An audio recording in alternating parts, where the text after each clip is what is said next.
এক কাপ আটা আর আলু দিয়ে এত সুন্দর নাস্তা তৈরি করে নেওয়া যায়, না দেখলে বিশ্বাসই করবেন না। তার জন্য এক বাটি আটা নিয়ে তার মধ্যে নুন আর জল দিয়ে একটা ডো তৈরি করে নিয়েছি। এইদিকে দুটো আলু সেদ্ধ করে নিয়েছি। আলু দুটোকে ম্যাশ করে তার মধ্যে পেঁয়াজ কুচি, লঙ্কা কুচি, কারিপাতা কুচি, নুন, ম্যাগি মশলা, চাট মশলা আর চিলি ফ্লেক্স দিয়ে খুব ভালো করে আলুটাকে মাখিয়ে নিয়েছি।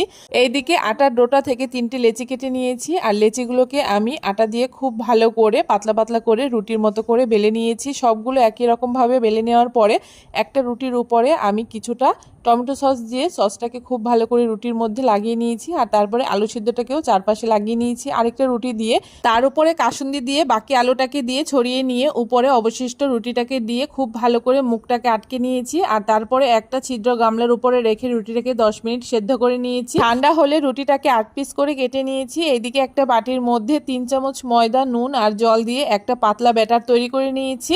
এখন এক একটা করে রুটির পিস নিয়ে ব্যাটারের মধ্যে ডুবিয়ে গরম করে রাখা তেলের মধ্যে এক এক করে আমি নাস্তাগুলোকে ছেড়ে দিচ্ছি। নাস্তাগুলোকে তেলের উপরে দিয়ে মিডিয়াম আঁচে একটু সময় নিয়ে লাল লাল করে ভেজে নিতে হবে, তাহলেই কিন্তু নাস্তাগুলো একদম মুচমুচে হবে।